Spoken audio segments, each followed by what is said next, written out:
मेरे नसीब में है तो तेरा प्यार नहीं। একটি গান, একটি কণ্ঠ আর একটুখানি নিঃশব্দ কান্না, যে গান শুনলে চোখের কোণে অজান্তেই জল আসে। আজ থেকে 50 বছর আগে যে ব্যথা অনুভূত হতো, আজও সেটা ঠিক ততটাই অনুভূত হয়। কিশোর কুমারের গাওয়া সেই গানটি হলো मेरा जीवन कोरा कागज कोरा ही रह गया।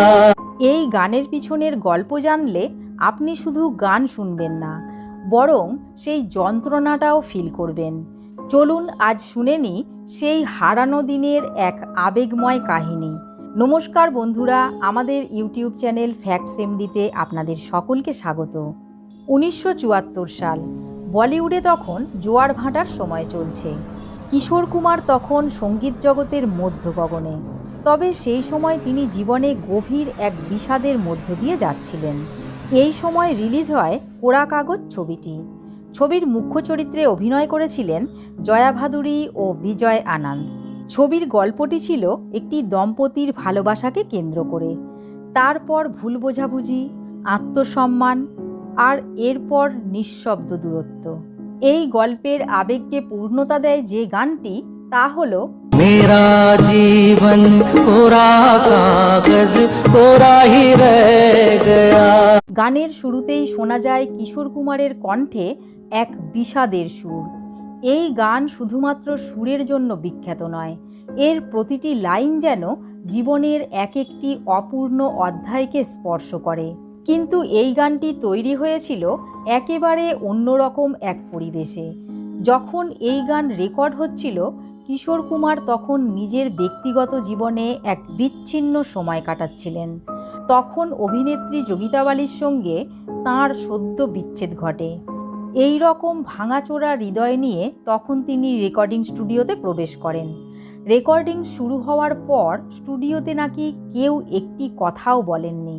সেই কণ্ঠে এত গভীরতা ও এত ব্যথা ছিল, কিশোরদা যেন নিজেকে নয়, আমাদের প্রত্যেকের হৃদয়ের কান্নাকে সুরে বেঁধে ফেলেছিলেন। जो लिखा था आंसुओं के संग बह गया। গানটি গাওয়ার পর একজন সাউন্ড ইঞ্জিনিয়ার বলেন, আমি বুঝিনি যে আমি কোনো গান শুনছি নাকি একটা আত্মা কাঁদছে। গানটির কথা লিখেছিলেন এমজি হাসমাত। তিনি এই গান লেখার সময় নিজের বিবাহ বিচ্ছেদের স্মৃতি টেনে আনেন। এই জন্যই গানটির প্রতিটি শব্দ এত বাস্তব, এত তীব্র। কোরা কাগজ সিনেমার এই গানটি ছিল মুভির মূল আবেগের উৎস। মুভিতে প্রফেসর সুকেশ দত্ত চরিত্রটি বুঝতে পারেন ভালোবাসা মানে শুধু একসঙ্গে থাকা নয়, বরং একজন আরেকজনকে বোঝার মাঝেই রয়েছে সম্পর্কের সত্যতা। हवा का झोंका आया टूटा डाली से फूल। এই গানটির জন্য গীতিকার হিসাবে এমজি হাসমাত এবং বেস্ট মেল প্লেব্যাক সিঙ্গার হিসাবে কিশোর কুমার জাতীয় সম্মান পান। একবার এক সাক্ষাৎকারে কিশোর কুমার বলেন, এই গানটি গাওয়ার সময় আমি গায়ক ছিলাম না, আমি ছিলাম একজন পরাজিত প্রেমিক। उड़ते पंछी का ठिकाना तेरा न कोई जहां के सपना पर का रह गया। গানটির শুটিংও ছিল বেশ ইন্টারেস্টিং। কোনো জাঁকজমক ছাড়া সাদামাটা কাপড়ে শুধু মুখের এক্সপ্রেশন দিয়ে নায়িকা জয়া ভাদুরী এতটাই আবেগ দেখিয়েছিলেন, সেখানে পরিচালকের চোখেও জল এসে গিয়েছিল।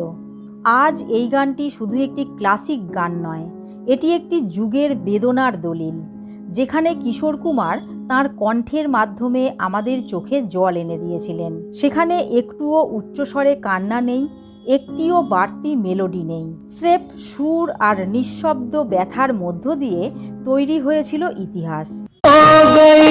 खुशबू हवा में न रह गया। मेरा जीवन पूरा कागज का ही रह गया। কেউ যদি কখনো জিজ্ঞাসা করে সঙ্গীতের আসল শক্তি কী, হয়তো এই গানটিই হবে তার উত্তর।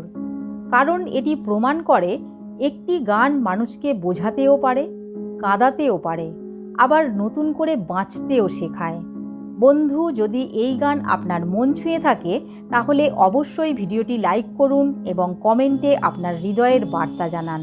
নতুন বন্ধুরা চ্যানেলটি সাবস্ক্রাইব ও অল নোটিফিকেশান বাটনটি অন করে আমাদের সঙ্গে থাকুন। এতক্ষণ আমাদের সঙ্গে থাকার জন্য আপনাদের আন্তরিক ধন্যবাদ। শীঘ্রই ফিরে আসছি পরবর্তী তথ্য নিয়ে। ভালো থাকুন, সুস্থ থাকুন। मेरा जीवन पूरा ही रह गया।